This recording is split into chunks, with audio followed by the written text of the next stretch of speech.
In this video, I'm going to talk about the nonsense that Washington Post editorial writer Charles Lane, as he slaps away at his keyboard, spews out to all of us.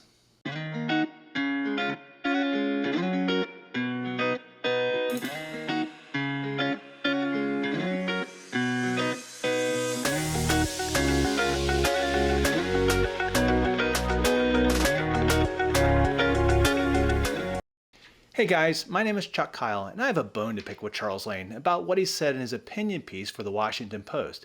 It was called Opinion. Imagine Virginia's icy traffic catastrophe, but with only electric vehicles. He has some really crazy ideas, and it's time for someone to set him straight on the facts. So let's get to the article. Lane starts with a story from a Canadian trucker that tweets from my world through a windshield. Hey, I looked up the Twitter account. This guy's a great guy. Really interesting post about traveling all across North America. I wanted to see if I could find a little bit more information about the Tesla driver that he helped. However, I couldn't find anything. So I don't know how he fared.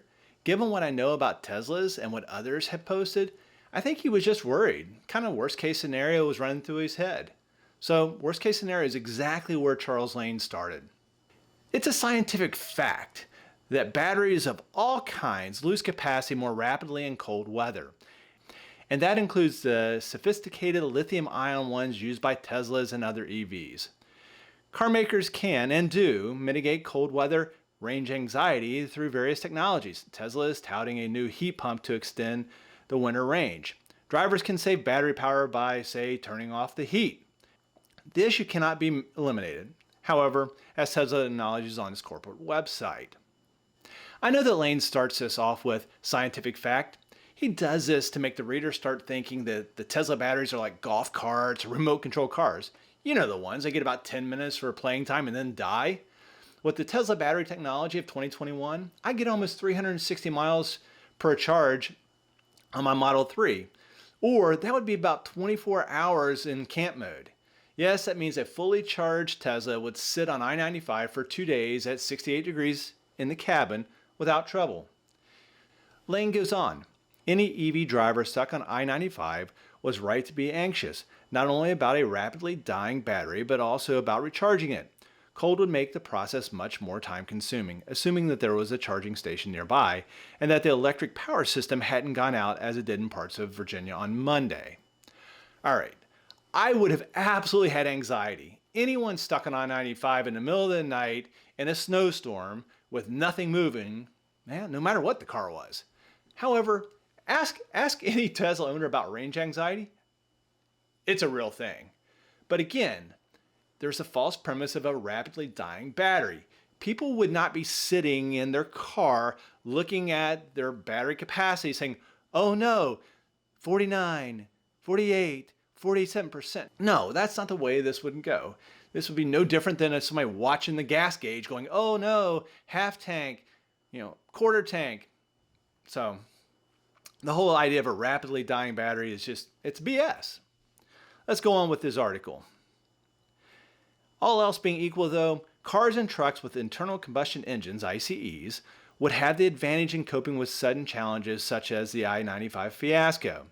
It is much easier to rehabilitate a disabled ICE vehicle. Rescuers can deliver gallons of gas in convenient jugs. Gas stations are still far more numerous than EV charging stations, and ICE car batteries can be jump-started in minutes. Here again, he starts out with a false premise. If we go back to his title, but with only electric vehicles, well, guess what? Then we'd also have an infrastructure to support EVs. Why would there be plenty of gas stations if all the cars were EVs? We would have plenty of EV stations. Oh, and a side note, without electricity, gas stations cannot pump gas unless they have a generator. So an EV with little electricity or an ICE with no gas, it's about the same.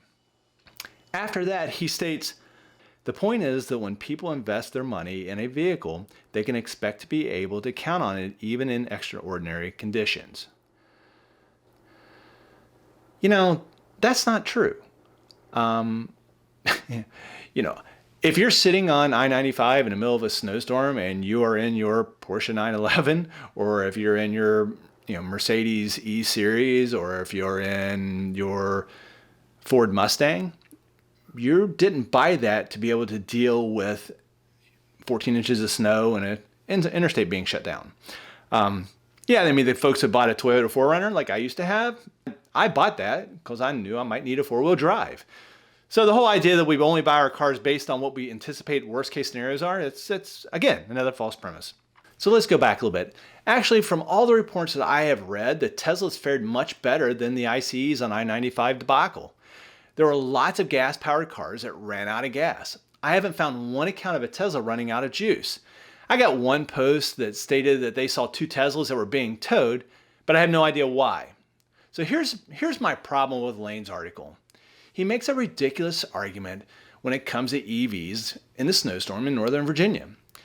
I don't know, Charles Lane simply doesn't know what he is talking about. He not only doesn't understand the purpose of EVs, or electric vehicles, but he also misunderstands all the technological advances and just continues to regurgitate urban legends and myths.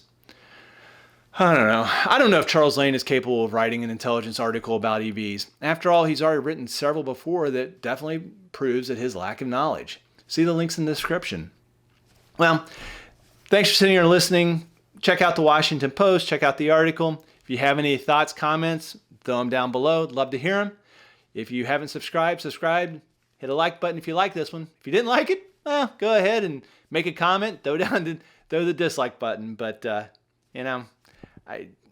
it's articles like this that is going to keep us from actually moving forward in updating our technology.